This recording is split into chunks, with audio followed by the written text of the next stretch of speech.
कल हमने कार्बन और उसके यौगिकों में 5 पीएचसी इससे पहले उत्पत्ति व्युत्पन्न पद्धति पढ़ चुके हैं।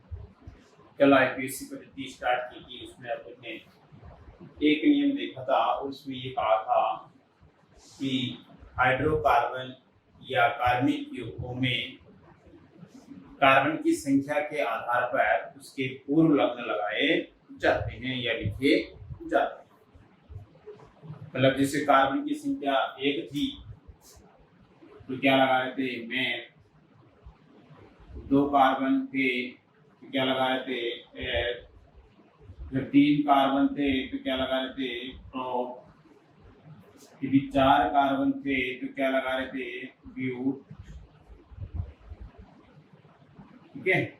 और यदि 5 कार्बन थे तो क्या लगा रहे थे पेंट, 5 कार्बन थे तो क्या लगा रहे थे पेंट, 6 कार्बन थे तो क्या लगा रहे थे हेक्स, 7 कार्बन थे 7 कार्बन थे तो क्या लगा रहे थे सेट, 8 कार्बन थे क्या लगा रहे थे ऑक, 9 कार्बन थे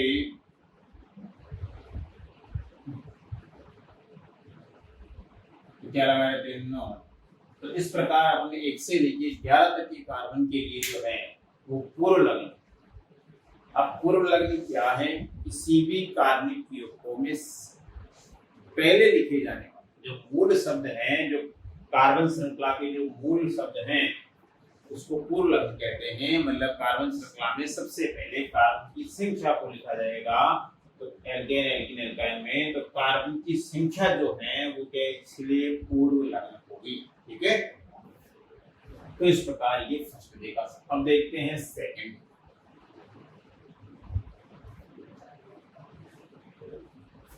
देखते हैं अपने केवल यहाँ पे सामान्य एल्केन एल्कीन और एल्काइन का ही नामकरण है, उसी के अकॉर्डिंग अपन नियम लिख रहे हैं।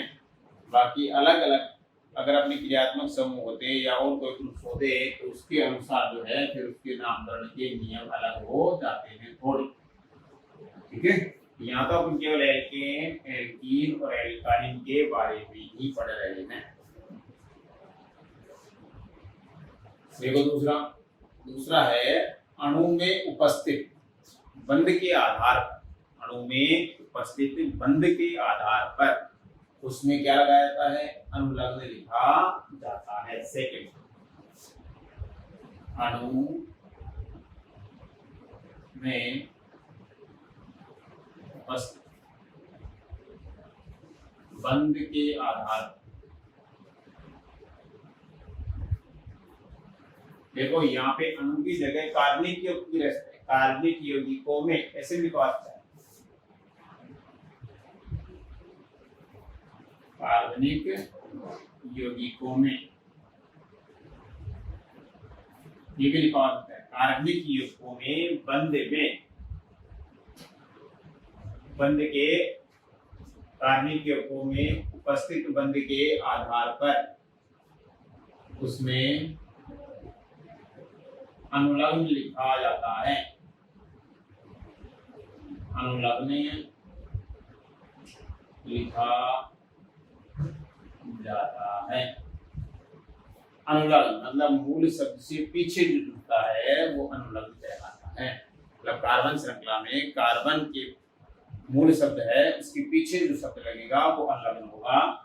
तो एल्केन एल्कीन और एल्काइन तीनों के लिए अलग अलग अनुलग्न हैं। तो पहले लेते हैं एल्केन,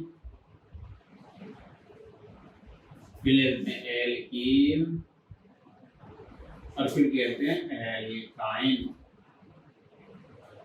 आपको नोट्स में बहुत अच्छे से मिल जाएंगे।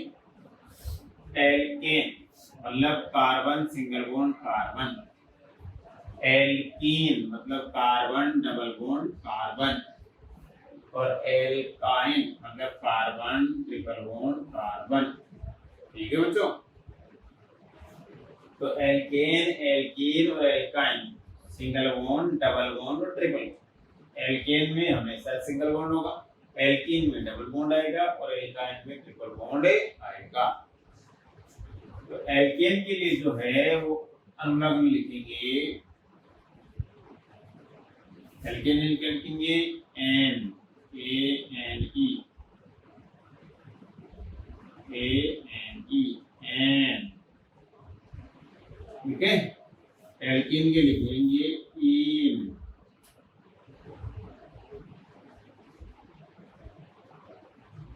और एल्काइन के लिखेंगे आइन,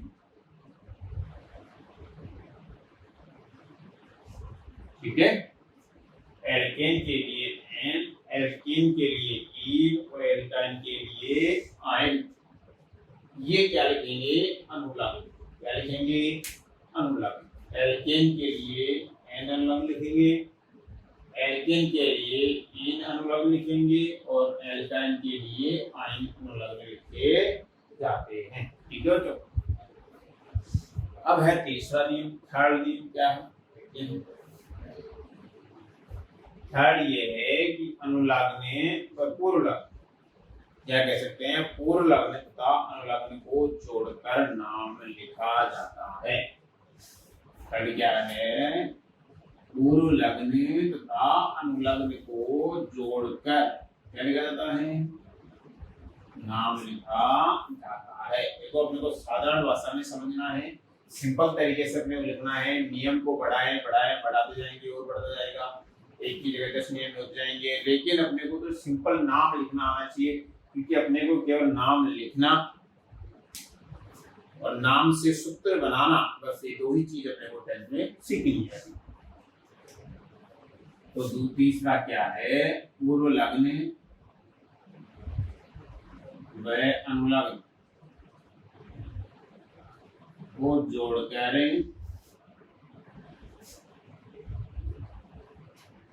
हाइड्रोकार्बन का नाम लिखा जाता है।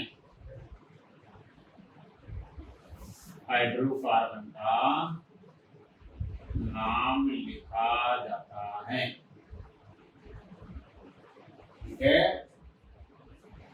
अब आपको ये पता चल गया कि कितने कार्बन वाले का क्या नाम है। जैसे एक कार्बन है मेथ, 2 कार्बन है एन, 3 कार्बन है प्रो, 4 कार्बन है ब्यूट, 5 कार्बन है पेंट, 6 कार्बन है हेक्स, 7 कार्बन है सेट, 8 कार्बन है तो ऑक्ट, 9 कार्बन है तो नॉन, 10 कार्बन है तो डेक, 11 है तो अनडेक, ठीक है। तो अपने को ये पता चल गया कि इनके लिए ये क्या लगाते हैं? पूर्वलग्न। अब अपने को ये भी पता चल गया कि एल्केन, एल्कीन और एल्काइन के लिए क्या अनुलग्न लगाते हैं। एल्केन के लिए क्या लगाते हैं? एन, एल्कीन के लिए क्या लगाते हैं? इन, और एल्काइन के लिए क्या लगाते हैं? आइन। अब ये दो चीजें अपने को पता चल गई। तो तीसरा ये क्या कह रहा है कि पूर्वलग्न तथा अनुलग्न को जोड़ दो, तो क्या बन जाएगा? उसका नाम बने जाएगा। जो भी हाइड्रोकार्बन है उसमें कितने कार्बन हैं और कौन सा है, एल्केन है, एल्कीन है या एल्काइन है, पहचान करके उसका नाम लिख दिया जाएगा, ठीक है। तो इस प्रकार ये अपन लिखते हैं।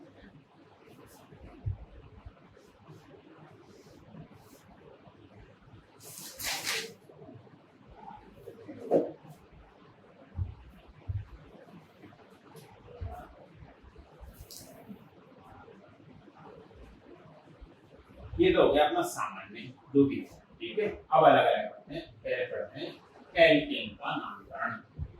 इसका नामकरण, एल्केन का नामकरण। ये तो आईपीएस पद्धति के अनुसार सामान्य हाइड्रोकार्बन के नाम थे।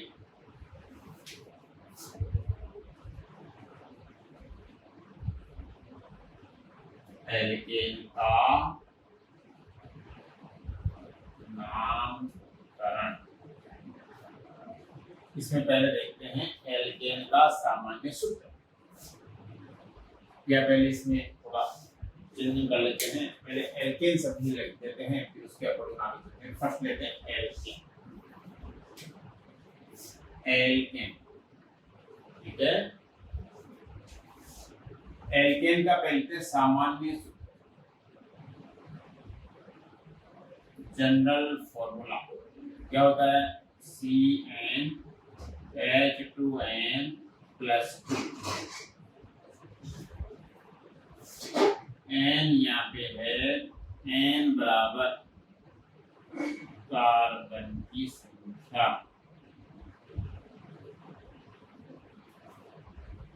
n बराबर क्या है, कार्बन की संख्या। C कार्बन है, H हाइड्रोजन है और n बराबर क्या है, कार्बन की संख्या। जैसे मान लो फॉर एग्जांपल के तौर पे आपको कहे कि एक कार्बन वाले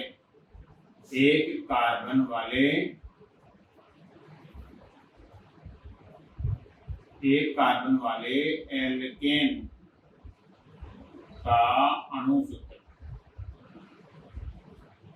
बताइए या लिखिए। एक कार्बन वाले एल्केन का अणु सूत्र लिखिए।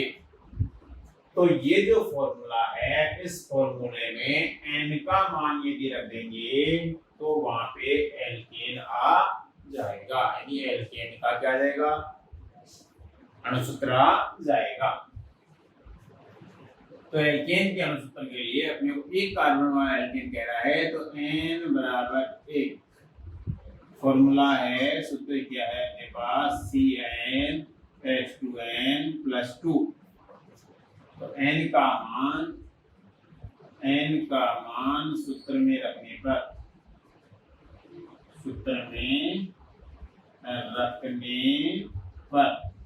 n का मान जब सूत्र में रखेंगे तो C1H2 इंटू 1 प्लस 2 मतलब C1 का 1, तो ये 2 गुना 1 कितने रहेंगे, 2 और 2 प्लस 2 कितने रहेंगे, 4H। ये हो गया एल्केन का पहला सदस्य, प्रथम सदस्य, एल्केन का प्रथम सदस्य, ठीक है। ये हो गया एल्केन का प्रथम सदस्य। कौन, मीथेन। और वैसे देखा जाए तो हाइड्रोकार्बन का भी पहला सदस्य यही है, इससे पहले कोई बनता ही नहीं। कार्बन, एक कार्बन से कम कोई कार्बन होता ही नहीं, तो बनेगा बस, कम से कम एक कार्बन तो चाहिए किसी कंपाउंड को बनाने के लिए, किसी भी हाइड्रोकार्बन बनाने के लिए। तो एक कार्बन वाला जो हाइड्रोकार्बन है वो है मीथेन, और ये एल्केन का क्या है, प्रथम सदस्य है, ठीक है। तो इस प्रकार आप एल्केन का आपको दें तो कभी भी आप एल्केन का लिखे। नेक्स्ट यदि n बराबर में 2 ले लूं, मान लो n बराबर 2 ले लिया, n बराबर 2 पुट करो, वैल्यू पुट करो सूत्र में। सूत्र क्या है, CnH2n प्लस 2। देखो बार बार यदि रिपीट करोगे तो अपने दिमाग में परमानेंट फिट हो जाएगा, जिससे आपको याद रहेगा परमानेंट। तो बार बार में मैं यहाँ पे इसीलिए लिख रहा हूँ CnH2n प्लस 2, आप बार बार में इसको दोहराओ, ठीक है। तो यहाँ पे n का वैल्यू कितना है, 2, तो C2H2 इंटू 2 प्लस 2, तो C2 2 इंटू 2 कितना 4, और 4 प्लस 2 कितना 6, तो C2H6, ठीक है। ये एल्केन का दूसरा सदस्य है। ये क्या है, एल्केन का दूसरा सदस्य, एल्केन का दूसरा सदस्य, ठीक है बच्चों। इसी प्रकार अपन n का मान यदि 3 ले तो तीसरा सदस्य आ जाएगा, n का मान 4 ले तो 4 कार्बन वाला हो जाएगा, n का मान 5 ले तो 5 कार्बन वाला हो जाएगा। अब हम लिखते हैं अशाखित एल्केन, अशाखित एल्केन के नाम, ठीक है। जो भी अशाखित एल्केन है कार्बन नंबर 1 से लेके कार्बन नंबर 10।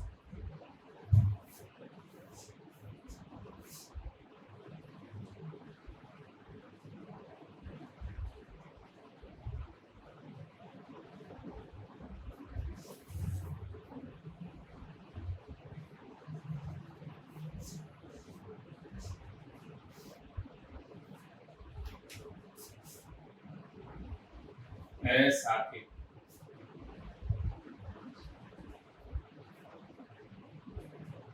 एल्केन का नंबर।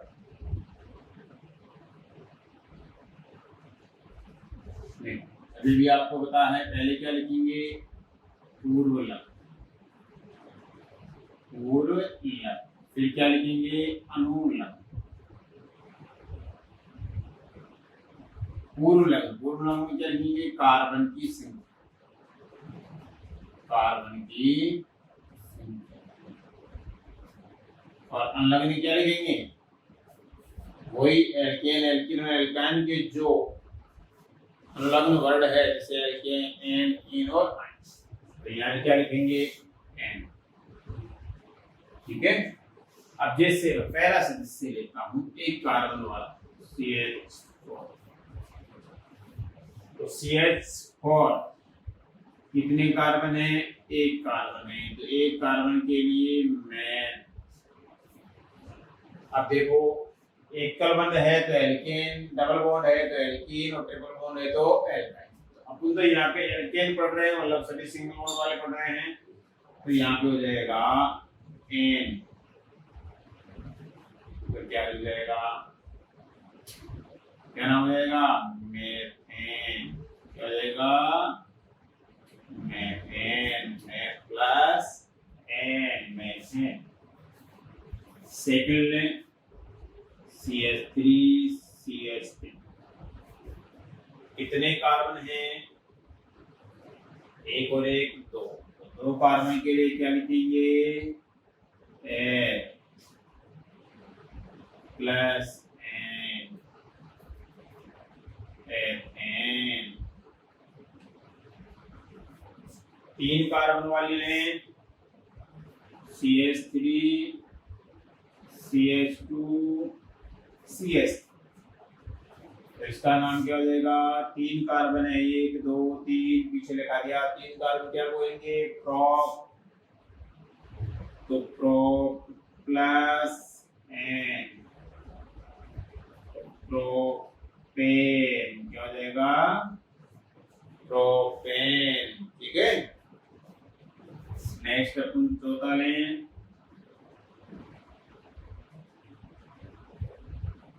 चार कार्बन वाला लें, तो देखो चार कार्बन क्या बोलेंगे, ब्यूट, क्या बोलेंगे, ब्यूट प्लस एन, तो क्या हो जाएगा, ब्यूटेन, क्या हो जाएगा, ब्यूटेन। यदि पांच कार्बन वाला ले लेता हूं, CH3, CH2, CH2, CH2, CH3, ये देखो कार्बन की वैलेंसी पूरी कर रहा है हाइड्रोजन, कार्बन की क्या कर रहा है, वैलेंसी पूरी। क्योंकि अपन पढ़ रहे हैं हाइड्रोकार्बन, मतलब कार्बन तथा हाइड्रोजन से मिलकर बने यौगिक, तो यहाँ पे कार्बन की वैलेंसी पूरी कर रहा है हाइड्रोजन। अब यहाँ पे कितने कार्बन है, पांच हैं, तो पांच के लिए पेंट प्लस एन, क्या हो जाएगा, पेंटेन, क्या हो जाएगा, पेंटेन। ठीक है। अब यदि छह कार्बन वाले लें, तो क्या हो जाएगा, छह कार्बन में, एक, दो, CH3, पूरा करता हूँ, CH2, CH2, CH2, CH2 और CH3, हो गए छह कार्बन। तो छह कार्बन के लिए क्या लिखेंगे, X, क्या लिखेंगे, X प्लस एन, तो क्या हो जाएगा, हेक्सेन, क्या हो जाएगा, हेक्सेन। सात कार्बन वाली लेते हैं, CH3, CH2, CH2, CH2, CH2, CH2 और CH3, इसका क्या नाम, सात कार्बन है, एक, दो, तीन, चार, पाँच, छह, सात, तो सात कार्बन वाले क्या बोलेंगे, सेप प्लस एन, तो क्या हो जाएगा, सेप्टेन, क्या हो जाएगा, सेप्टेन। 8 कार्बन ले लूं, CH3 CH2 CH2 CH2 CH2 CH2 कितने हो गए? 3 और 3 6, 2 लेने भी तो CH2 और CH3। 8 कार्बन क्या होगा? Oct plus N, oct plus N क्या हो जाएगा? ऑक्टेन। क्या हो जाएगा? ऑक्टेन। 9 कार्बन कौन लें? CH3 CH2 CH2 CH2 CH2 CH2 CH2 CH2 CH। लो 1 2 3 4 5 6 7 8 और 9। के लिए क्या लेंगे? नॉन। क्या लेंगे? नॉन प्लस एन, तो क्या देगा? नॉनेन। क्या देगा? नॉनेन। जो अब यदि 10 कार्बन वाला ले लेता हूं, CH3 CH2 CH2 CH2 CH2 CH2 CH2 CH2 1 2 3 4 5 6 7 8 9 और 10 CH3। ठीक है, तो 10 के लिए क्या लिखते हैं? डेक प्लस एन, तो क्या हो जाएगा? डेकेन। क्या हो जाएगा? डेकेन। तो इस प्रकार एल्केन जो है अशाखित एल्केन है, इनमें किसी प्रकार कोई शाखाएं नहीं है, सीधे एल्केन है, तो उनका नामकरण पूर्व लग्न तथा अनुलग्न लगाकर लिखा जाता है। इन दोनों को जोड़ दो और उनका नाम लिख दिया जाएगा। किसको जोड़ना है? पूर्व लग्न और अनुलग्न। पूर्व लग्न किसको दर्शाता है? कार्बन की संख्या को, मतलब श्रृंखला में कितने कार्बन हैं। 2 कार्बन है, 3 कार्बन है, या 5 कार्बन है, या 10 कार्बन है, जो भी हैं, जितने भी कार्बन हैं उन कार्बन की संख्या को दर्शाने का काम कौन करेगा? पूर्व लग्न। ठीक है, और अनुलग्न क्या करता है? बंध की प्रकृति को दर्शाता है। यदि एकल बंध है, एल्केन है, तो एन, द्विबंध है, एल्कीन है, तो ईन, और त्रिबंध है, एल्काइन है, तो आइन शब्द का प्रयोग करते हैं। यहां तक किसी को कोई दिक्कत है? तो जुड़ेगा इसको।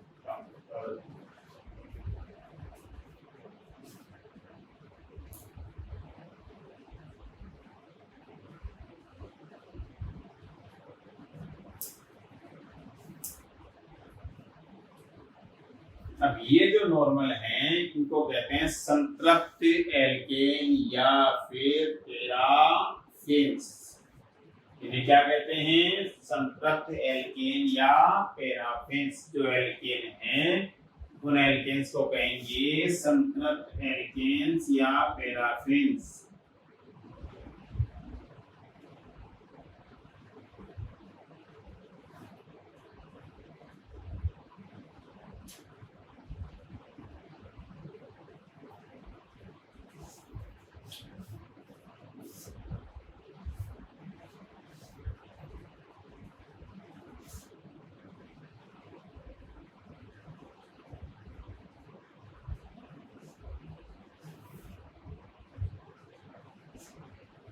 पैराफिन्स कहते हैं।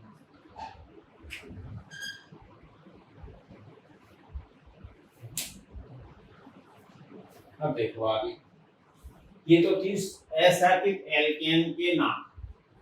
अब यदि स्थापित एल्केन आ जाए तो फिर क्या नाम लिखोगे? एल्केन तो है ही अपने, क्रियात्मक समूह फंक्शनल ग्रुप अपने में नहीं है इसी प्रकार का कोई भी, लेकिन सामान्य एल्केन है तो ये तो नॉर्मल असाकित एल्केन आ गया। यदि साकित एल्केन आ जाए तो फिर क्या करोगे, फिर कैसे नाम लिखोगे? तो देखो उसके लिए आगे नियम लिखते हैं।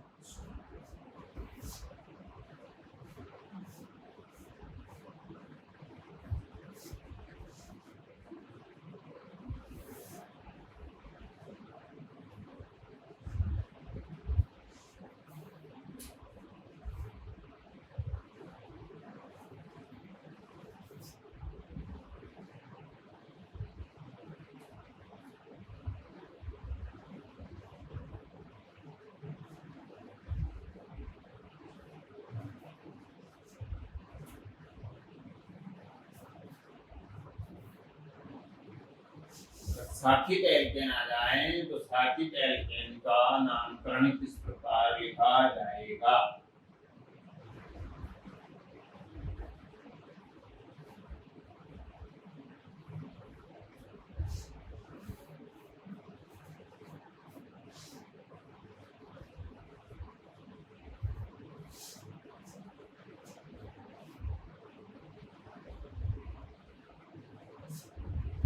साकित एल्केन के नामकरण के नियम। साकित एल्केन के नामकरण के नियम। पहला नियम फर्स्ट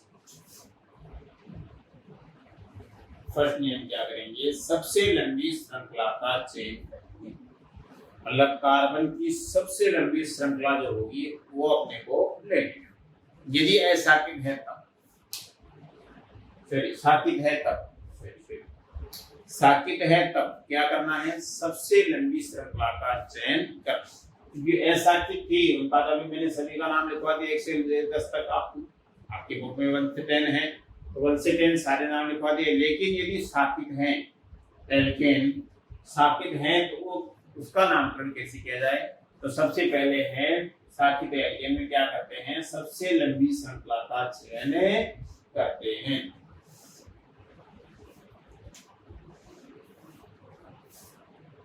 सबसे पहले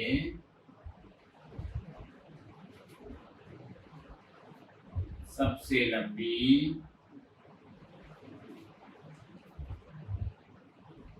श्रृंखला का चयन करते हैं।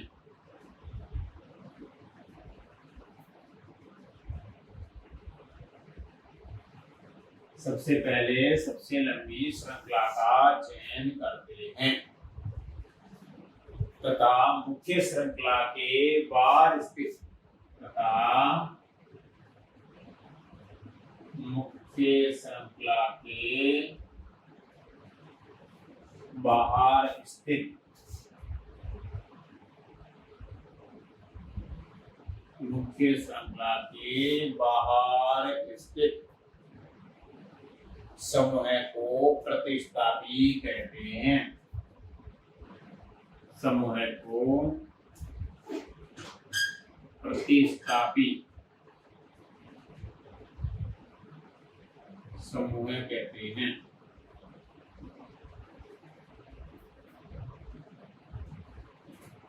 प्रतिस्थापी समूह कहते हैं। सबसे पहले अपने को सबसे लंबी चेन लेनी है, सबसे लंबी श्रृंखला लेनी है और श्रृंखला से बाहर जितने समूह बच जाएंगे वो सब क्या कहलाएंगे? प्रतिस्थापी कहलाएंगे। तो देखो मैं आपके सामने ये श्रृंखला लेता हूं 3 कार्बन की। सबसे पहले 3 कार्बन की ले लेता हूं। 3 कार्बन के अपन श्रृंखला का चयन करें तो फर्स्ट नंबर 1 इस प्रकार मैं श्रृंखला का चयन कर सकता हूं। सेकेंड वही 4 कार्बन वाली है तो मैं इसमें इस प्रकार श्रृंखला का चयन कर सकता हूं। ठीक है। तीसरी स्टेप जो है उसमें यह है कि मैं इस प्रकार श्रृंखला का चयन कर सकता हूं। ठीक है। एक पोजीशन ये ले ली, दूसरी पोजीशन ये ले ली और तीसरी पोजीशन ये ले ली। इस पोजीशन में यदि श्रृंखला में देखें तो श्रृंखला में 3 कार्बन हैं। श्रृंखला में कितने कार्बन हैं? 3 कार्बन। इस पोजीशन में देखें तो श्रृंखला में कितने कार्बन हैं? 3 कार्बन। और इस पोजीशन में देखिए तो श्रृंखला में कितने कार्बन हैं? 3 कार्बन। मतलब तीनों स्थितियों में कार्बन की जो श्रृंखला बन रही है वो कितने कार्बन की बन रही है? 3 कार्बन। इसमें सीधी ले रहे हैं, इसमें यहाँ से यहाँ तक ले रहे हैं और इसमें यहाँ से यहाँ तक। तो पहला काम अपना ये बनता है कि सबसे लंबी श्रृंखला का चयन करें। तो श्रृंखला के आधार पर यदि इनको देखें तो तीनों बिल्कुल सही है। कोई सी भी श्रृंखला का आप चयन कर सकते हो। अब इस श्रृंखला के बाद यहाँ पे ये मैथिल समूह है, यहाँ पे ये मैथिल समूह है और यहाँ पर ये मैथिल समूह है जुड़ा हुआ है। तो ये जो मैथिल समूह जुड़ा हुआ है ये किसका कार्य करेगा? यहाँ पर प्रतिस्थापी का कार्य करता है। किसका कार्य करता है? प्रतिस्थापी। ठीक है, किसका कार्य करेगा? प्रतिस्थापी का कार्य करेगा। अब मैं यदि मान लो 4 कार्बन वाली चेन लेके देख लेता हूँ सेकंड एग्जांपल।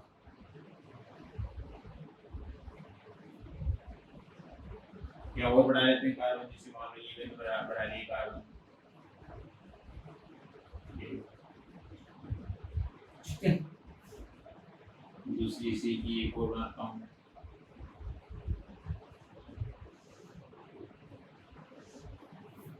अब इसमें मैं देखूं तो एक चेन तो यहाँ से यहाँ तक ये बन रही है, एक चेन में इसमें यहाँ से लेकर ये बना सकता हूँ और एक चेन में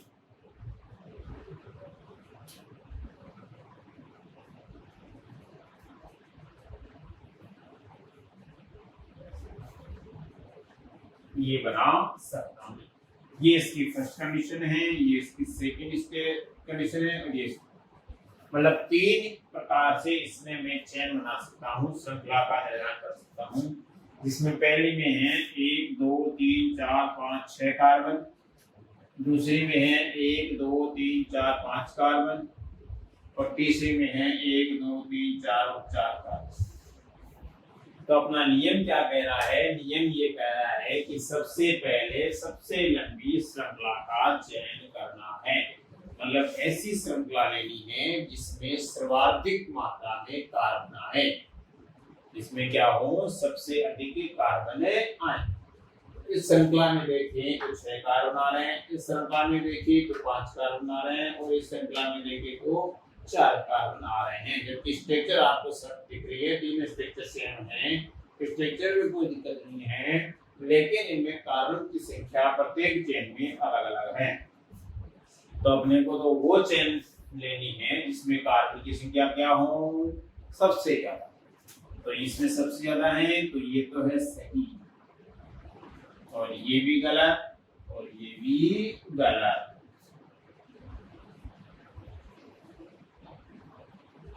ठीक है, पहले ऐसा कितना पढ़ा था? ऐसा कितना अपने सीधे सीधे नाम लिखे थे, methane, ethane, propane, butane, pentane, hexane, heptane, octane, nonane, decane, सीधे सीधे नाम। लेकिन इसमें अपने को सीधे नहीं लिखे, थोड़े टेढ़े लिखने। और वो टेढ़े लिखने के लिए अपने क्या करना पड़ेगा? थोड़े से नियम सीखने पड़ेंगे। नियम सीखने के लिए अपने को फर्स्ट नियम बताया गया है कि सबसे लंबी श्रृंखला का चयन करना है। आपको जब भी कोई ऐसा एल्केन की श्रृंखला दिखे और उसका नामकरण पूछे, इसका आईपीसी नामकरण कीजिए, तो सबसे पहले आपको एक ही काम करना है। फर्स्ट आपके दिमाग में एक ही चीज आनी है कि सबसे पहले अपने को लंबी से लंबी कार्बन की चेन लेनी है। तो लंबी से लंबी कार्बन की चेन इसमें 6 कार्बन की है, इसमें 5 की, इसमें 4 की। तो सबसे लंबी किसमें है? इसमें 6 कार्बन की। तो ये चेन राइट और ये दोनों रॉन्ग। ठीक है, ये हो गया अपना फर्स्ट नियम। अब देखते हैं सेकंड नियम।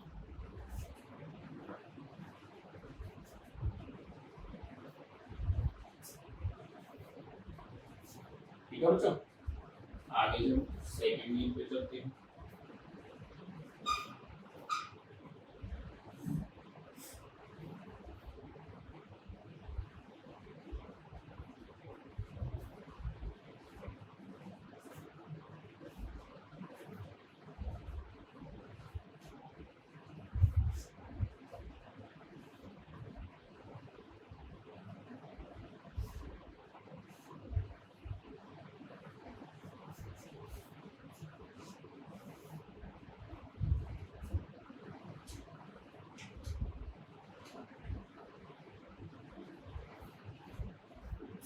सेकंड नियम। सेकंड नियम ये कह रहा है कि यदि दो या दो से अधिक या दो हो या दो से अधिक हो समान श्रृंखला यानी समान कार्बन की श्रृंखलाएं यदि आ जाती है और उसमें यदि प्रतिस्थापी अलग अलग हैं तो उस श्रृंखला को अधिक प्राथमिकता देनी है जिसमें प्रतिस्थापी क्या हो, ज्यादा हो। दो समान कार्बन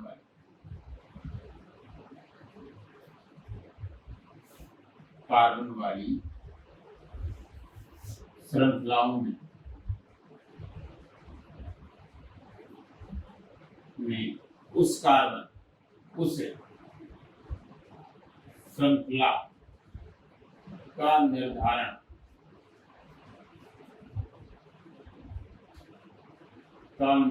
किया जाएगा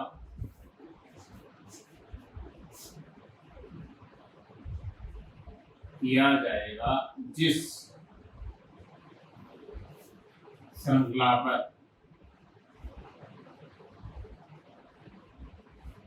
प्रतिस्थापियों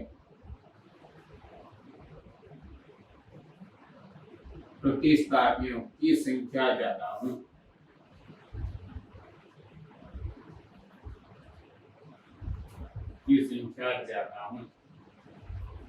ठीक है। यदि दो श्रृंखलाएं जो हैं वो यदि समान कार्बन की आ रही है तो उस श्रृंखला का निर्धारण किया जाएगा जिस श्रृंखला पर प्रतिस्थापी क्या हो, ज्यादा हो। क्या हो, ज्यादा हो। देखो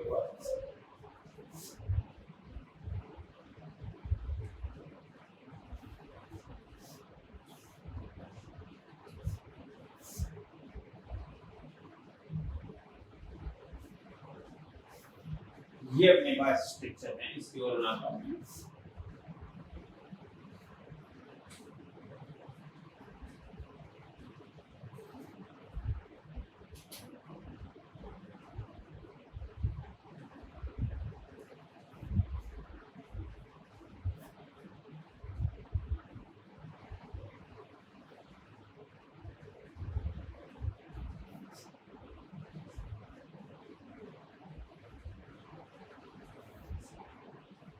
तीन में लेता हूं। देखो इसमें यदि मैं ये वाली श्रृंखला लेता हूं तो इसमें कार्बन है 1 2 3 4 5 6 और 7। अगर मैं इसमें ये वाली श्रृंखला ले लेता हूं 1 2 3 4 5 6 और 7 मतलब इसमें भी 7 कार्बन, इसमें भी 7 कार्बन। अगर मैं श्रृंखला ये वाली नहीं लेकर ये वाले ले लेता हूं